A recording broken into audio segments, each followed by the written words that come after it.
আমাদের গোতেন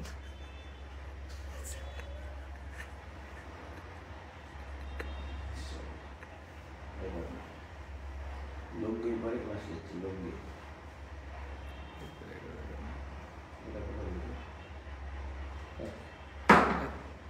এখানে বুঝে দেন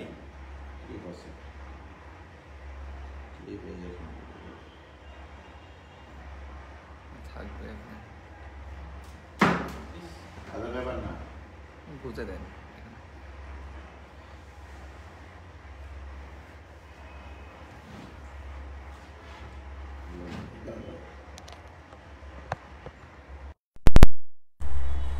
দাঁড়াও একটা একটা গুজেলি লুঙ্গি পরে ক্লাস নিচ্ছি তো এই জন্য এই তো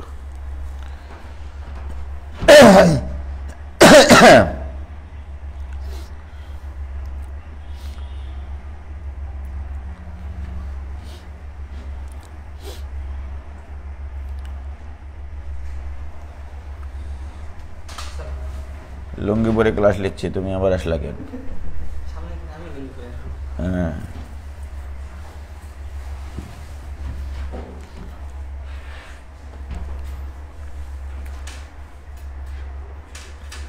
হ্যাঁ লুঙ্গি তো আর ওরা দেখতে পাচ্ছে না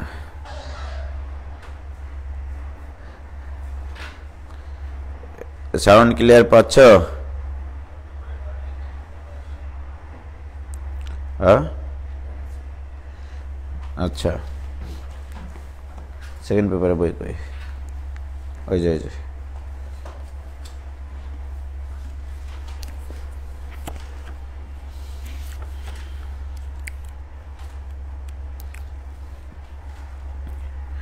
এসছে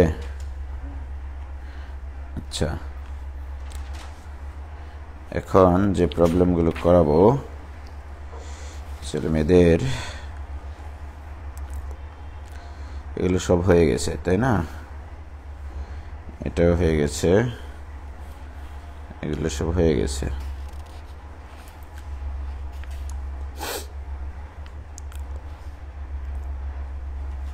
প্রশ্ন ব্যাংকটা দেখি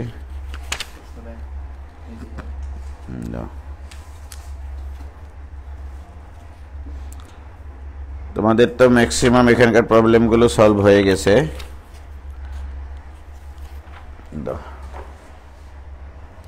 ভাই লুঙ্গি দেখতে পাইনি বাট শুনতে তো পাচ্ছি জোর শুনতে পাই কি হবে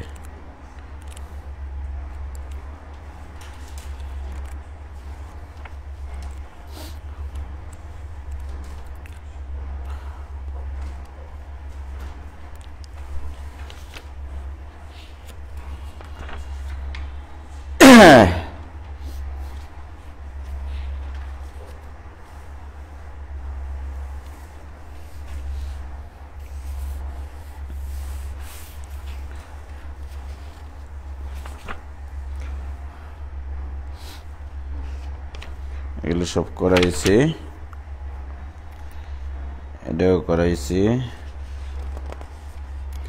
দেখো ছোট ছোট কিছু প্রশ্ন করাবো এখন তোমাদের ইঞ্জিনিয়ারিং প্রশ্ন ব্যাংকের হ্যাঁ ইঞ্জিনিয়ারিং প্রশ্ন ব্যাংকের কিছু প্রশ্ন সলভ করাবো এটা ওকে আচ্ছা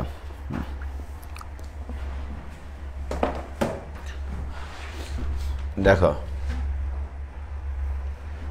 সেটা হচ্ছে মনে করো তোমরা গরুর গাড়ির চাকা দেখেছো গরুর গাড়ির চাকা ওই চাকাটাকে অনেক সময় এরকমভাবে গড়াইতে গড়াইতে নিয়ে যেতে হয় রাস্তা দিয়ে নিয়ে যাওয়ার সময় যদি সামনে একটা প্রতিবন্ধক আসে বা একটা ইট পড়ে সামনে ওই ইটের উপর দিয়ে সামনের দিকে নিয়ে যেতে হবে ব্যাপারটা হচ্ছে এরকম যে এই হচ্ছে একটা গরুর গাড়ির চাকা ঠিক আছে মানে এই গরুর গাড়ির চাকাটা কে অনুভূমিক একটা বল প্রয়োগ করে নিয়ে যেতে হবে এটা একটু কালার করতে হবে কালারটা করলেই ফিল কালার এই যে গরুর গাড়ির চাকা এটা এই গরুর গাড়ির চাকা এই ভূমির উপর দিয়ে গড়ায় নিয়ে যেতে হবে অনুভূমিক বরাবর। কেন্দ্রে একটা বল প্রয়োগ করা হয় অনুভূমিক বরাবর, এফ বল। ওকে, এটা হচ্ছে এফ বল। হ্যাঁ, এটা বইতে আসা প্রশ্ন, এটা মোমেন্ট দিয়ে করতে হয়, বাট মোমেন্ট চ্যাপ্টারটা তোমাদের এখন আর নাই, আগে ছিল। ঠিক আছে, তো মোমেন্ট ছাড়া লামের উপপাদ্য দিয়েই করা যায়। তাহলে এফ বলের সাহায্যে এই চাকাটাকে এভাবে গড়াইতে গড়াইতে নিয়ে যেতে হবে। এই চাকাটার ওজন খাড়ার নিচের দিকে ক্রিয়াশীল। ওকে, এটা ডাব্লু। এখন এটা গড়ায় নিয়ে যেতে যেতে এই সামনে একটা ইট পড়ে, এই সামনে একটা ইট, এই ইটের উচ্চতা হচ্ছে এইচ, এটা দেওয়া থাকবে। তাহলে এই ইটের উপর দিয়ে এই গরুর গাড়ির চাকাটা নিয়ে যেতে হবে। ঠিক আছে, মানে এইভাবে গড়াইতে গড়াইতে গড়াইতে গড়াইতে নিয়ে যাবা, যখন সামনে একটা ইট পড়বে, এই ইটের কিনারা কিন্তু একটা ধাক্কা দিবে এই চাকাকে, এই ধাক্কাকে অতিক্রম করে তোমাকে এর উপর দিয়ে নিয়ে যেতে হবে। তো মনে রাখবা, এই কিনারাতে যখন এই চাকাটা আঘাত করবে, তখন এই ইট কিন্তু একটা প্রতিশোধ মানে বল প্রয়োগ করবে। সেই প্রতিশোধ বলটা সবসময় এই সারফেসের উপরে লম্ব হয়। তাহলে বৃত্তাকার পরিধির উপরে লম্ব মানে সেটা কেন্দ্রগামী একটা প্রতিক্রিয়া বল সৃষ্টি করে। এই হচ্ছে প্রতিক্রিয়া বল, দ্যাট ইজ আর। ওকে, তাহলে দেখো এই স্ট্রাকচারের টোটাল 3টা ফোর্স কিন্তু আছে। একটা হচ্ছে ডাব্লু বল, একটা হচ্ছে এফ বল, অনুভূমিক এফ বল, আর একটা হচ্ছে ইটের কিনারার প্রতিক্রিয়া বল, দ্যাট ইজ আর। ওকে, এবং এই বৃত্তাকার চাকার ব্যাসার্ধ দেওয়া আছে, মনে করো স্মল আর। তাহলে এটা যদি ও হয়, এটা যদি এ হয়, এটা মনে করো বি বিন্দু। Okay, O A equal to O B equal to চাকার ব্যাসার্ধ। তাহলে এখানে আমরা লিখি, ধরি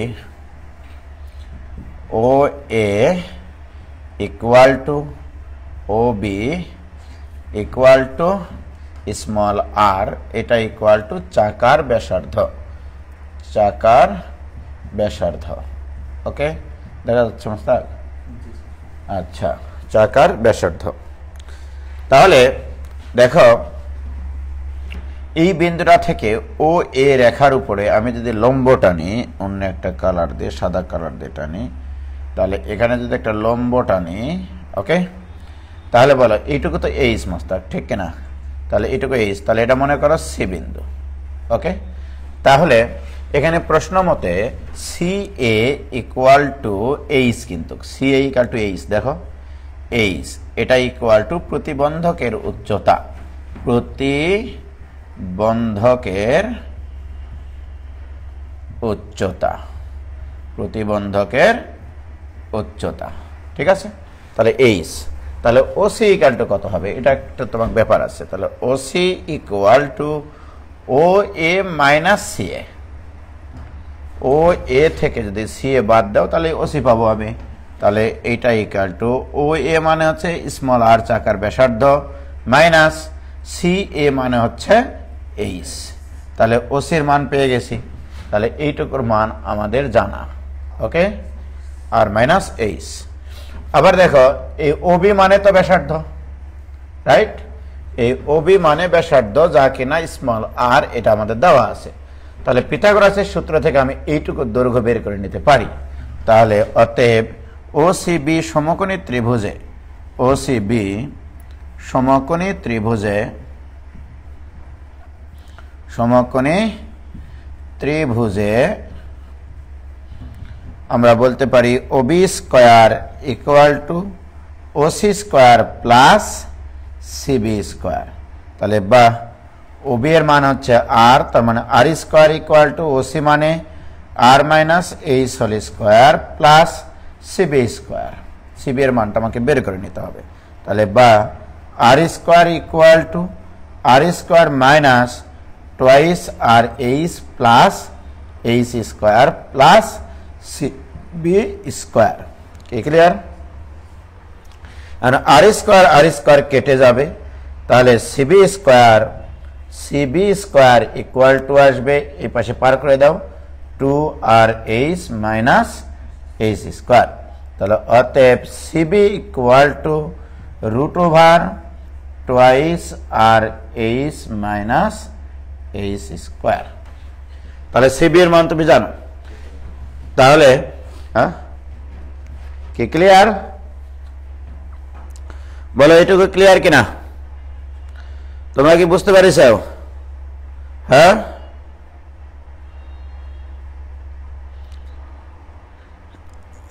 ভিডিও একবারে চকচক করছে গো, তাই তো? এটুকু ক্লিয়ার? আমি দৈর্ঘ্যগুলো বের করে নিলাম। কেন দৈর্ঘ্যগুলো বের করে নিলাম জানো? আমার ও বিন্দুতে ক্রিয়াশীল তিনটা বল আছে, একটা এফ বল, একটা ডাব্লু বল আর একটা আর বল।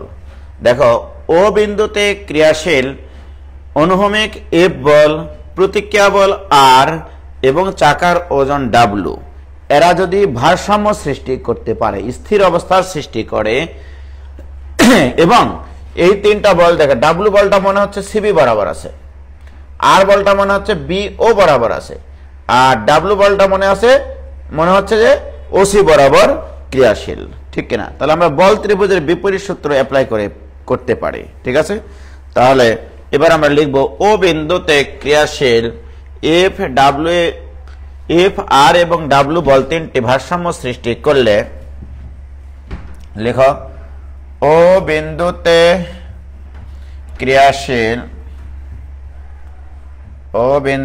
ক্রিয়াশীল এফ আর ডাব্লু বল তিনটি ভারসাম্য সৃষ্টি করলে, বল তিনটি ভারসাম্য সৃষ্টি করলে বল ত্রিভুজের বিপরীত সূত্রানুসারে পাই, বল ত্রিভুজের বিপরীত সূত্রানুসারে পাই, বিপরীত সূত্রানুসারে। বল ত্রিভুজের বিপরীত সূত্র কি ছিল বলতো? যে বলটা আমি নিব সেই বলটা কোন বাহু বরাবর আছে সেটা দেখব। F divided by r divided by তারপরে ডাব্লিউ ডিভাইডেড বাই, ওকে? তাহলে এফ ডিভাইডেড বাই এফ বলটা কোন বাহু বরাবর আছে? সিবি বরাবর। আর বলটা কোন বাহু বরাবর আছে? বি ও বরাবর, রাইট? আচ্ছা, পাইলিং এর যে ওই যে ওই পাশ দিয়ে যে রাস্তাটা ঢুকে এসছে না, দেখেন সাদা বিল্ডিং, 7 তলা, ওই 7 তলা বিল্ডিং নিচতলায় আসেন তাহলেই হবে। হ্যাঁ হ্যাঁ হ্যাঁ, ওই যে ওই পাইলিং এর পাশ দিয়ে যে রাস্তাটা ঢুকেছে, জাস্ট পাশ দিয়েই। হ্যাঁ হ্যাঁ, 7 তলায় আসেন, নিচতলায় যাচ্ছে। ওটা ওকে উপরে ডাকো, ওটা নিয়ে, পাথরটা নিয়ে এসছে, দেখো তো। কারেন্ট চলে গেছে, আইপিএস এর লাইন দেওয়া নাই হচ্ছে ওয়াইফাই রাউটারে, বুঝলা? আমি তো এখানে দেখতে পাবো না। ওকে, তাহলে ঠিক আছে, দেখতে পাচ্ছ? হ্যাঁ, তাহলে দেখো F divided by CB, R divided by BO আর ডাব্লিউ ডিভাইডেড বাই ওসি, ঠিক আছে? এবার আসো মানগুলো আমি বসাই। তাহলে বা F divided by CB, CB এর মান কত? Root over 2rh minus H square, এটা equal to R divided by BO. BO এর মান কত ছিল? বিও হচ্ছে ব্যাসার্ধ, স্মল আর, এটা equal to W divided by ছিল ওসি, ওসি মানে আর মাইনাস এইচ। তাহলে দেখো এই কন্ডিশনে ওই চাকাটা কিন্তু স্থির অবস্থায় থাকবে, যাবে না, উল্টায় যাবে না। তাহলে এটা স্থির অবস্থার জন্য এই কাজটা করা। তাহলে আমি এটাই কাল্টো এটা বলতে পারি, এটাই কাল্টো এটা বলতে পারি। অতএব অনুভূমিক এফ বলের মান equal to W into root over twice R H minus H square divided by R minus H, okay? তাহলে এই এফ বল যদি এটা হয় তাহলে বস্তুটা স্থির থাকবে, আবার আর বলটা যদি এটা হয় তাও বস্তুটা স্থির থাকবে। কই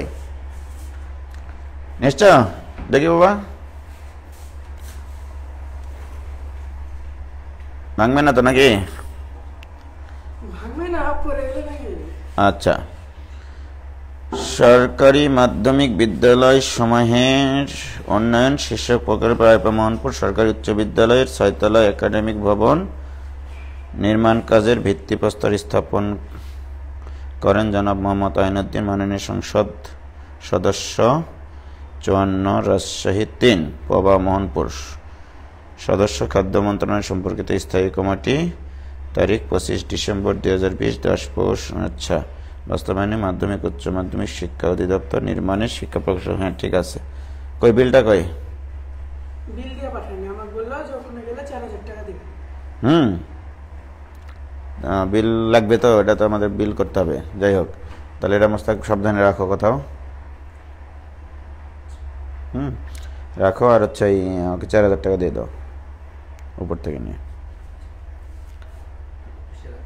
হ্যাঁ, নিচে রাখো, কোনো একটা কাগজের উপর রাখিও।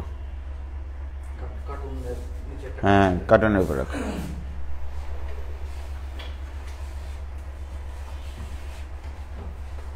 ওকে, মোস্তাক তোমার মোবাইলটা দিও, এখানে ইয়া দেখা যাচ্ছে না, আমারটাতে ইয়া নাই। তাহলে এই হচ্ছে তোমার প্রতিক্রিয়া বল, ঠিক আছে। এখন আমি তোমাকে যেটা বলতে চাচ্ছি যে সেটা হচ্ছে যে এই এফ বলের মান যদি এটা সমান হয় তাহলে এটা স্থির অবস্থার সৃষ্টি করবে। এফ বলটা কোন দিকে ক্রিয়াশীল দেখো, খেয়াল করো, এফ বলটা কিন্তু এই ডান দিকে ক্রিয়াশীল। তাহলে এফ বলের মান যদি এটা সমান হয় তাহলে এটা স্থির অবস্থার সৃষ্টি করে। আর যদি এফ বলের মান এটার থেকে একটু বেশি হয় তাহলে উল্টে যাবে না। তাহলে অতএব চাকাটিকে উল্টে নেওয়ার জন্য, অতএব চাকাটিকে উল্টিয়ে নেওয়ার জন্য, তাহলে উল্টিয়ে নিতে F greater than W into root over 2rh minus h square divided by r minus h হতে হবে। এবার তোমরা ক্লিয়ার বুঝতে পারছো কিনা দেখো, ঠিক আছে। আমি কিন্তু এটা করেছি কি সাম্যাবস্থার সৃষ্টি করার জন্য বা স্থির অবস্থার সৃষ্টি করার জন্য। ওকে, যদি স্থির থাকে সেক্ষেত্রে এফ বলের মান এটা লাগবে, আর এফ বলের মান যদি এর থেকে আরেকটু বেশি হয় তাহলে ডেফিনেটলি কি করবে, উল্টে নিয়ে যাবে, ঠিক আছে। আসলো কি ক্লিয়ার? ক্লিয়ার বলছে, দেখতে পাচ্ছি না গো। ওকে, এটা খুব সুন্দর একটা প্রশ্ন ছিল।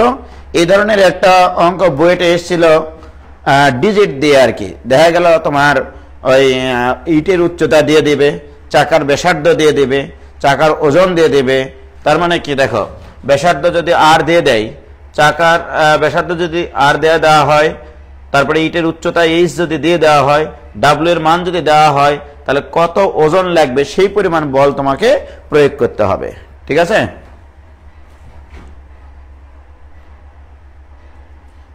এসছে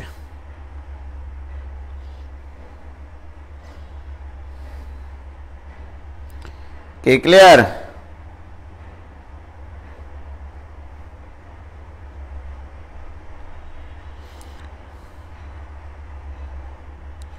ও ভাইজান, তোমাদের ক্লিয়ার হয়েছে কিনা বলো আগে।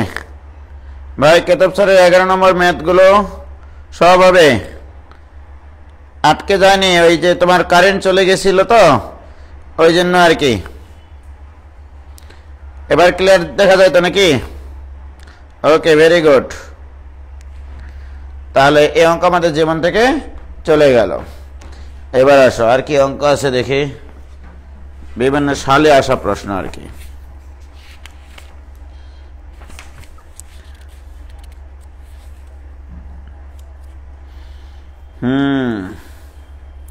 এবারে রুয়েটে 4-5 সালে আসা একটা প্রশ্ন আছে, সেটা একটু তোমাদেরকে বলে দিচ্ছি। রুয়েটে 4-5 সালে একটা প্রশ্ন এসছে, প্রশ্নটা লিখবা কি? সেটা হচ্ছে যে অনুভূমিকের সাথে 60 ডিগ্রি কোণে আনত একটি মসৃণ তলের উপর 50 কেজি ভরের একটি বস্তু আছে। তলের পাদদেশ হতে 20 মিটার দূরে অনুভূমিকের উপর রক্ষিত অনুভূমিকের উপর রক্ষিত একটি ব্লোয়ার দিয়ে অনুভূমিকের সাথে 45 ডিগ্রি কোণে বস্তুটির উপর সরাসরি বায়ু চালনা করে বস্তুটিকে স্থির রাখা হয়। ব্লোয়ার হতে নির্গত বায়ু কর্তৃক প্রযুক্ত চাপ নির্ণয় করো। হেভি একটা অঙ্ক, এটা রুয়েটে এসেছিল। ঠিক আছে, সবুজ মেম্বার কি বলছে? হ্যাঁ দোস্ত, হ্যাঁ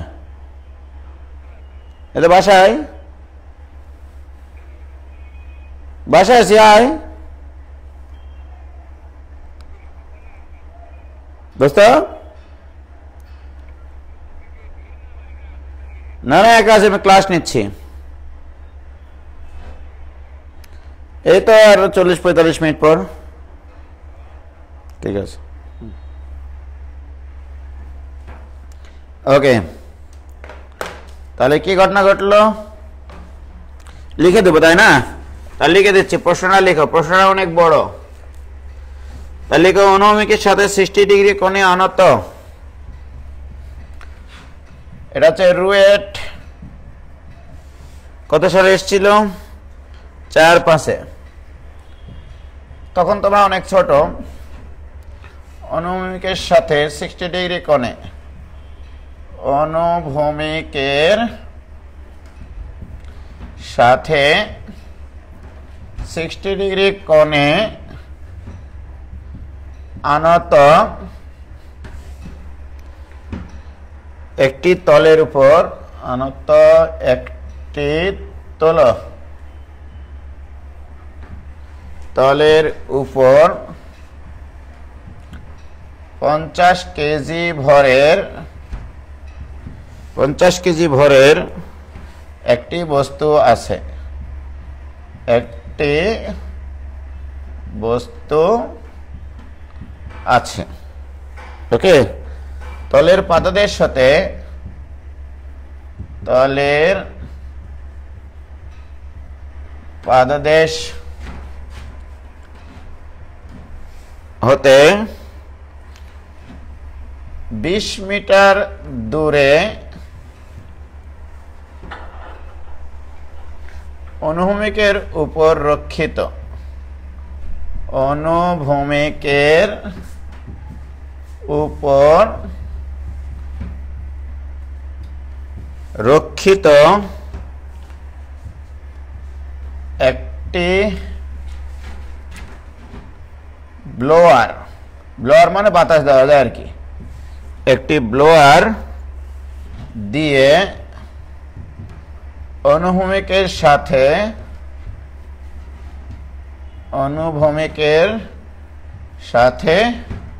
45 ডিগ্রি কোণে বস্তুর উপর সরাসরি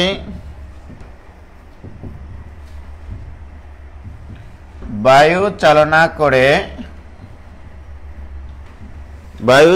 করে বস্তুটিকে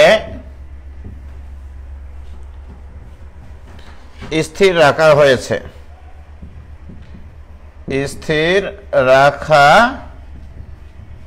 হয়েছে। কত বড় প্রশ্ন দেখেছ? ব্লোয়ার হতে নির্গত বায়ুর চাপ নির্ণয় করো। এই যে এটা খুবই সুন্দর একটা প্রশ্ন, এক্সিলেন্ট একটা প্রশ্ন। ঠিক আছে,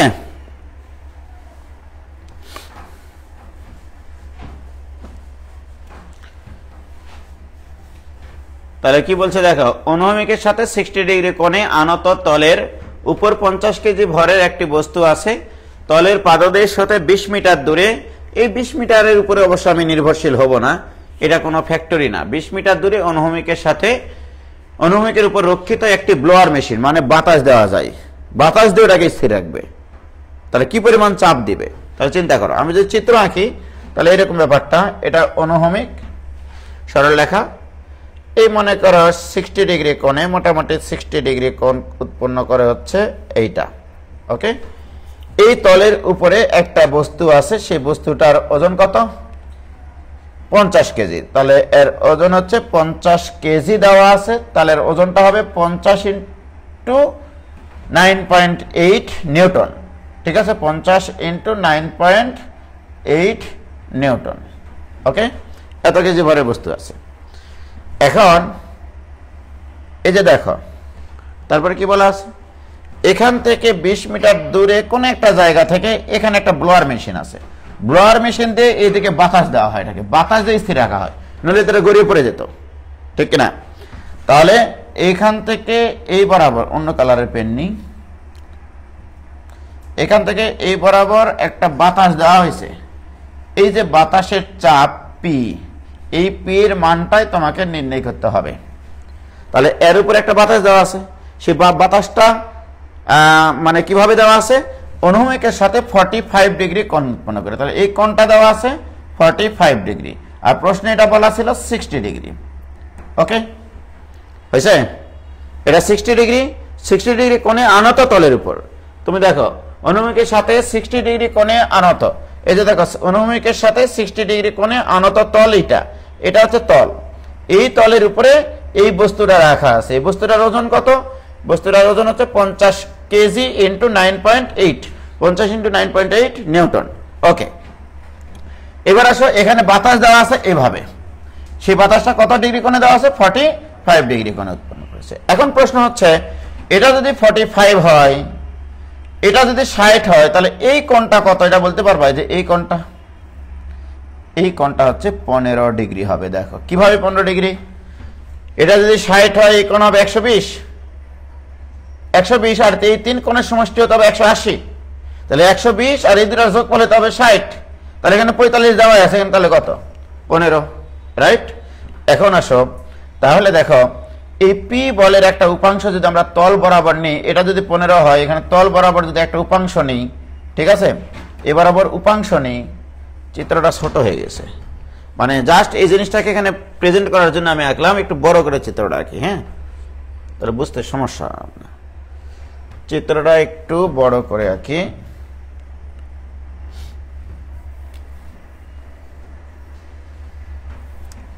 দেখো, তাহলে এই হচ্ছে অনুভূমিক সরলরেখা, এই হচ্ছে আনত তল, এই তল, এটা কত ডিগ্রি কোণে মস্তক?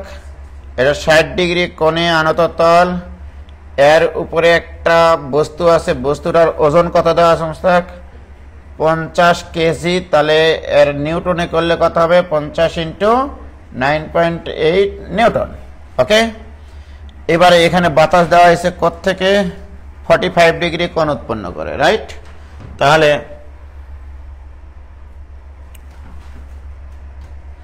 45 ডিগ্রি কোণ উৎপন্ন করে বাতাস দেওয়া আছে এইভাবে, এইটা মনে করো 45 ডিগ্রি কোণে বাতাস দেওয়া আছে, দ্যাট ইজ পি, ঠিক না? এখন বলো, তাহলে এই কোণটা কত দেওয়া আছে? 45 ডিগ্রি। তাহলে এই কোণটা কত?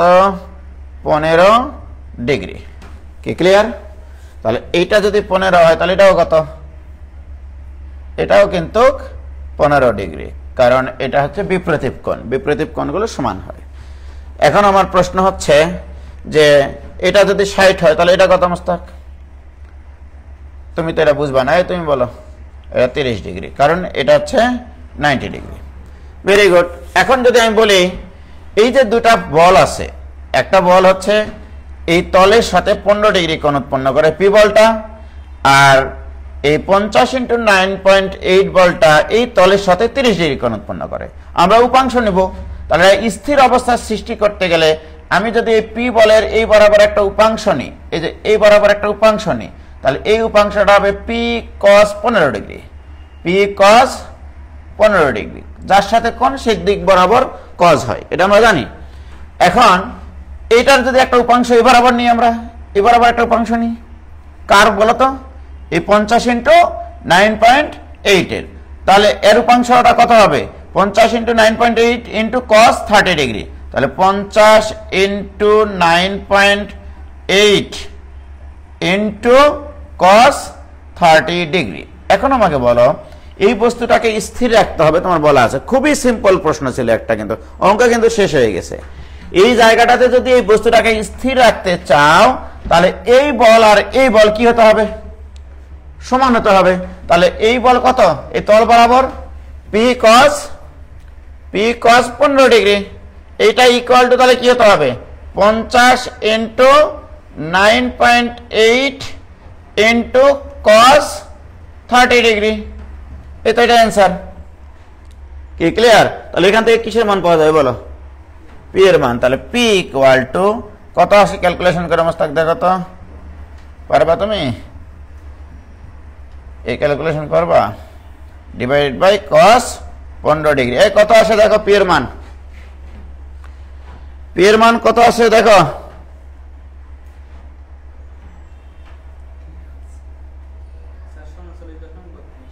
হ্যাঁ, 439.981 দিলে 440, ওরা অ্যান্সার কাছে 440, 439 পয়েন্ট কত? পি এর মান 403.2 এত নিউটন। এটাই অ্যান্সার। 2-3 লাইনের অঙ্ক, কিন্তু প্রশ্নটা ভাষা বোঝাই কিন্তু কঠিন। মানে যত বড় অঙ্ক দিয়েছিল ওই ভাষা পড়েই ছেলেমেয়েরা বলবে এটা জীবনে তো অঙ্ক করিনি, সুতরাং এটা আর আমরা সলভই করবো না, এরকম প্রশ্ন ছিল। কি ক্লিয়ার? কি বলছে ভাই আপনার বিল্ডিং এর নাম এন টাওয়ার, এন এর পূর্ণ রূপ কি? এটা কোনো প্রশ্ন হলো? এই এন এর পূর্ণ রূপ হচ্ছে আমার দুই ছেলের নাম, আরস নক্ষত্র, আরস নক্ষত্র টাওয়ার। কি ক্লিয়ার? কি হলো আবার? হ্যালো, আমি উপরে ক্লাস নিচ্ছি দোস্ত, ওই খুলে দিচ্ছে, ওই ওই পাশে রুমটা খুলে দিয়ে বসো। হ্যাঁ, ওই পাশে রুমটা খুলে দিয়ে। ক্লিয়ার ভাইজান? ওকে, দেখেছো কি সুন্দর একটা প্রশ্ন দিয়েছিল।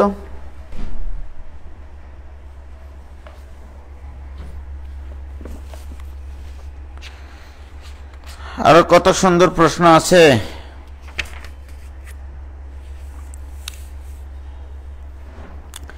এবারে দেখো রুয়েট 3-4 সালে একটা প্রশ্ন দিয়েছিল, সেটা দেখবা। রুয়েট 3-4 সালে একটা প্রশ্ন দিয়েছে, রুয়েট 3-4, রুয়েট 3-4। ওকে, বলা আছে যে 10 কেজি ওজনের একটি বস্তুকে অনুভূমিক দিকে কার্যরত 5 কেজি ওজনের একটি বল অনুভূমিকের সাথে 60 ডিগ্রি কোণে ক্রিয়ারত এফ বল এবং এফ এর উপর লম্বভাবে কার্যরত আর বল সাম্যাবস্থায় রেখেছে। প্রশ্নই বুঝবে না তো ছেলেবেলা। তো দেখো প্রশ্নটা লেখো, 10 কেজি ওজনের মানে 10 × 9.8 নিউটন বল, হ্যাঁ, একটি বস্তুকে অনুভূমিক দিকে কার্যরত, অনুভূমিক দিকে কার্যরত 5 কেজি ওজনের, 5 কেজি ওজনের একটি বল, একটি বল, তারপরে কমা দিয়ে লেখা আছে অনুভূমিকের সাথে, কে কে সমস্তাক, অনুভূমিকের সাথে 60 ডিগ্রি কোণে ক্রিয়ারত এফ বল এবং এফ এর উপর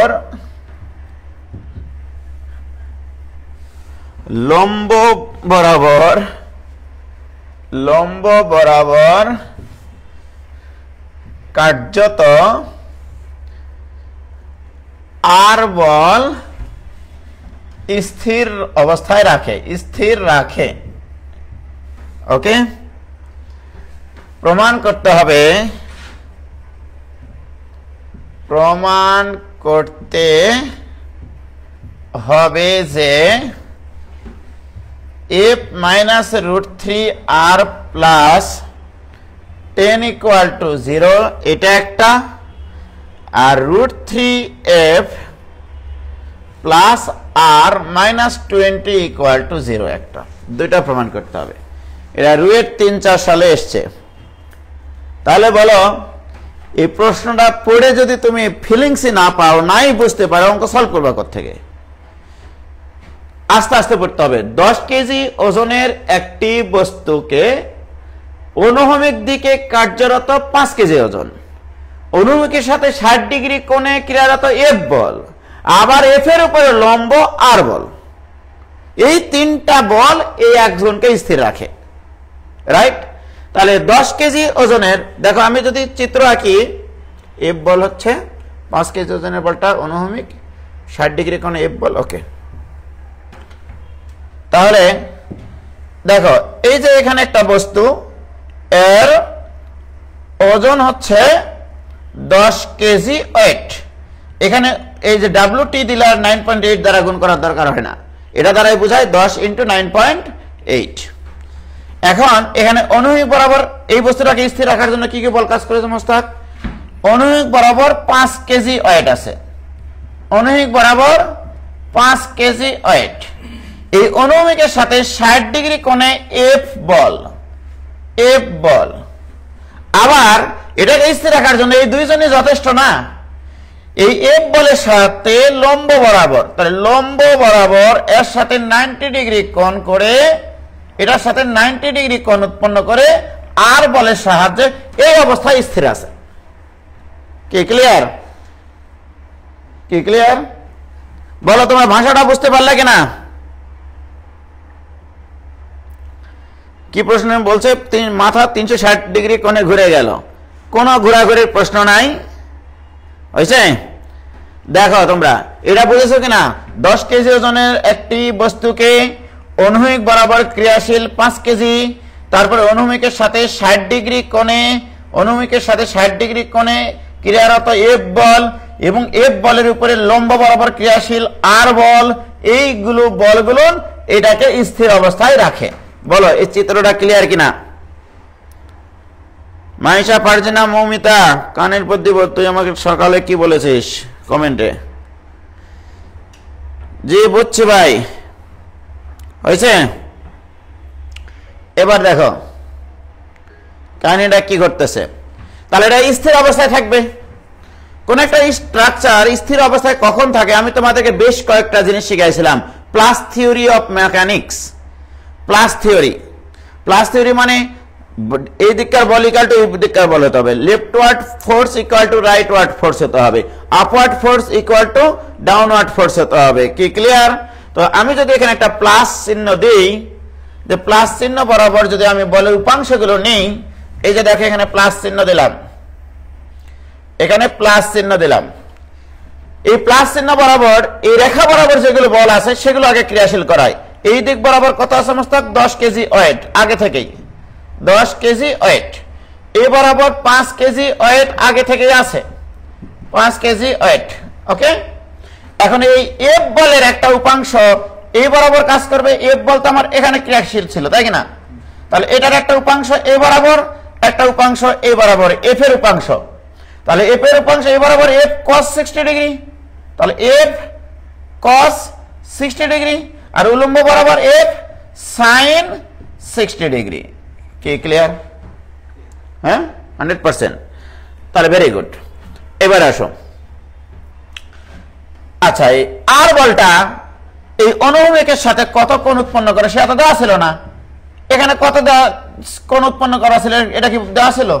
কিন্তু আমরা তো বের করতে পারি 90 আর 60 150, তাহলে এইটুকু হবে 30। তাহলে আর বলের একটা উপাংশ, আর বলের একটা উপাংশ এই বরাবর ক্রিয়াশীল হবে, একটা এই বরাবর ক্রিয়াশীল হবে। এই যে আর বলের একটা উপাংশ এদিকে আর একটা এদিকে, তাহলে আর বলের এই উপাংশটা আর cos 30 ডিগ্রি, আর cos 30 ডিগ্রি, এটা আর cos না সরি আর sin আর সাইন 30 ডিগ্রি, আর সাইন 30 ডিগ্রি। কি ক্লিয়ার? না 90 না, এই যে এই কোণ নিয়ে আমরা করতেছি। এই বরাবর হচ্ছে আর cos 30 ডিগ্রি, আর উলম্ব বরাবর হয় আর সাইন 30 ডিগ্রি। এগুলো ছেলেমেয়েরা জানে। যাই হোক, বলো এই জিনিসটুকু ক্লিয়ার হয়েছে কিনা? এইটুকু যদি আমাকে তোমরা বুঝাইতে পারো, বা এইটুকু যদি বলতে পারো ভাই আমরা এইটুকু বুঝেছি, তাহলে অঙ্ক শেষ। অঙ্ক এখানে শেষ, চিত্রের মাধ্যমে শেষ। কি ক্লিয়ার? এটুকু বুঝছো কিনা ভাইজান বলো?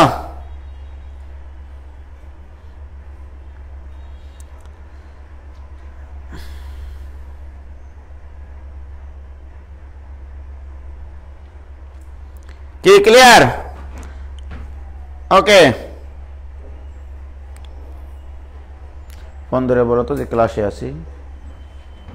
পাগলের মতো মহিলা ফোন দিতেই থাকে। হয়েছে? তাহলে বলো, একটা স্ট্রাকচার যদি স্থির থাকতে হয়, তাহলে আপওয়ার্ড ফোর্স ইকুয়াল টু কি হতে হবে? Downward force. তাহলে স্থির অবস্থার সাম্যাবস্থার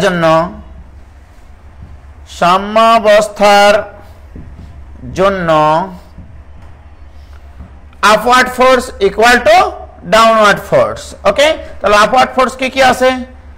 আর আচ্ছা, R sine 30 degree plus F sine 60 degree equal to হতে হবে, নিচের দিকে আছে 10।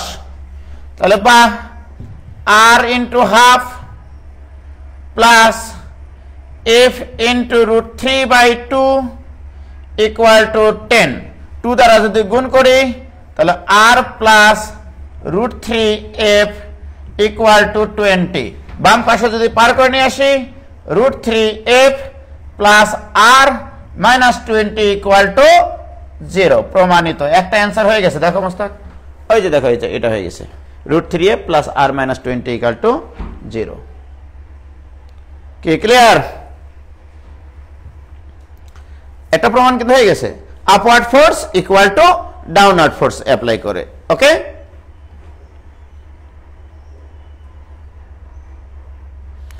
হয়েছে? এবার আসো, leftward force equal to rightward force. তাহলে রাইটওয়ার্ড ফোর্স এখানে আছে এটা, তাহলে আমরা বলতে পারি এই ফোর্স ইকুয়াল টু এই ফোর্স হতে হবে। তাহলে F cos 60 degree plus 5 equal to r cos 30 degree. তাহলে বলো মোস্তাক, এই cos 60 ডিগ্রি মান কত? হাফ। তাহলে f into half plus 5 equal to r into √3/2। 2 দ্বারা যদি গুণ করে দিই তাহলে থাকবে f plus 10 equal two √3r। তাহলে অতএব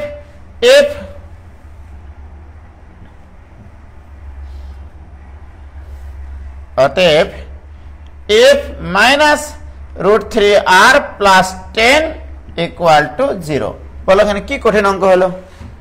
এটা কি কঠিন অঙ্ক না সহজ অঙ্ক? ওই যে দেখো, f minus √3r plus 10 equal to 0। K clear?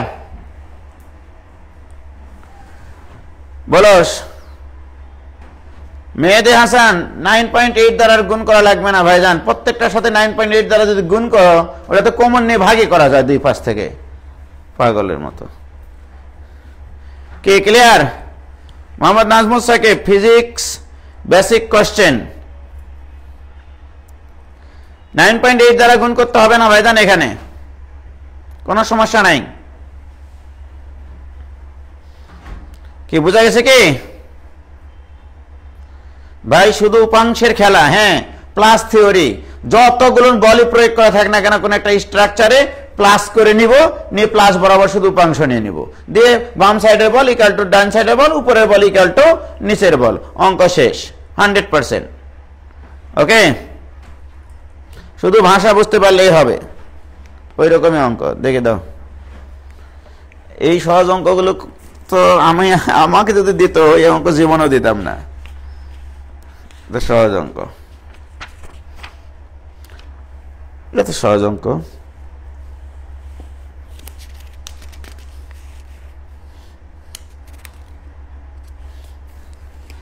আর একটা প্রশ্ন কি দেওয়া আছে জানো? এটা বুটেক্সে এসেছিল 3-4-এ, মানে টেক্সটাইলে।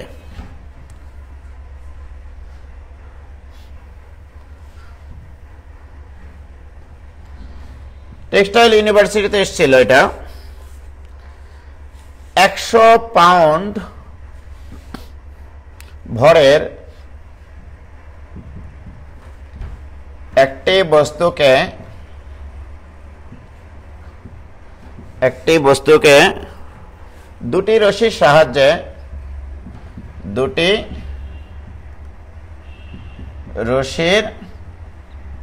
সাহায্যে বেঁধে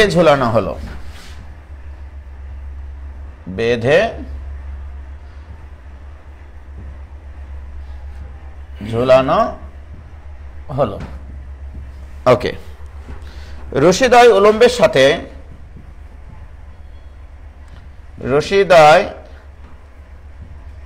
উলম্বের সাথে যথাক্রমে 60 ডিগ্রি ও 45 ডিগ্রি কোণ উৎপন্ন করে।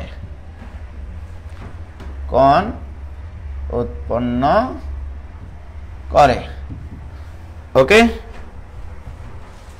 রশিদ্বয়ের টান নির্ণয় করো। রশিদ্বয়ের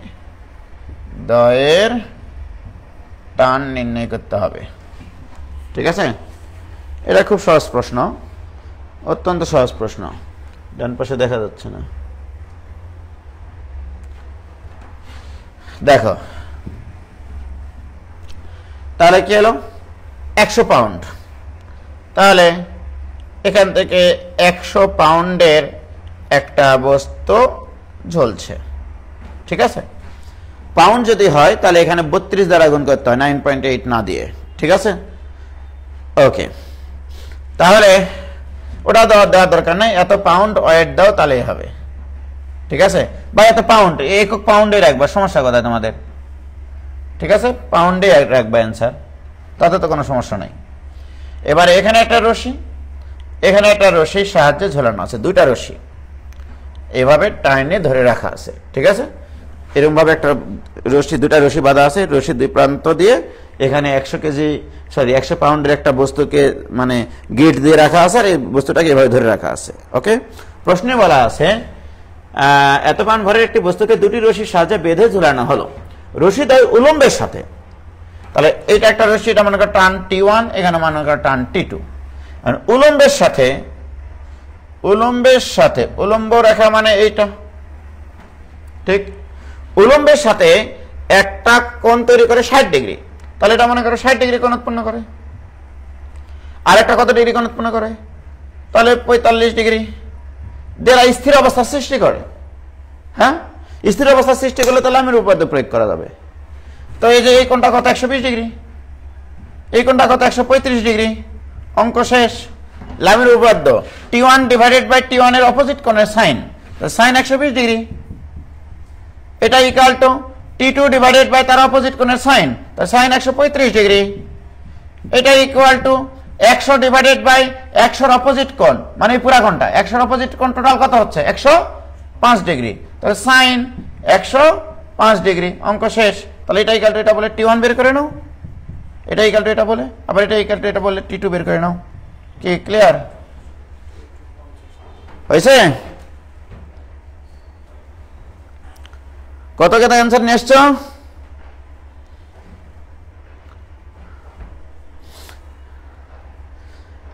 T1 কত এসছে? T1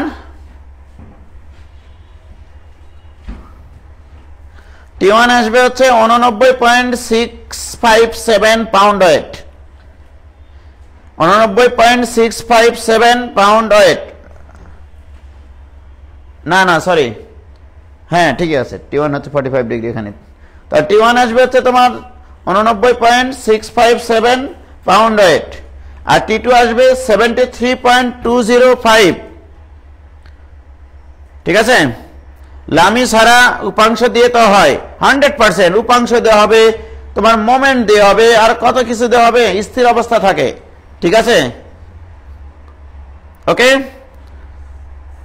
তাহলে আজকে এইটুকুই থাকলো। খোদা হাফেজ, আসসালামু আলাইকুম।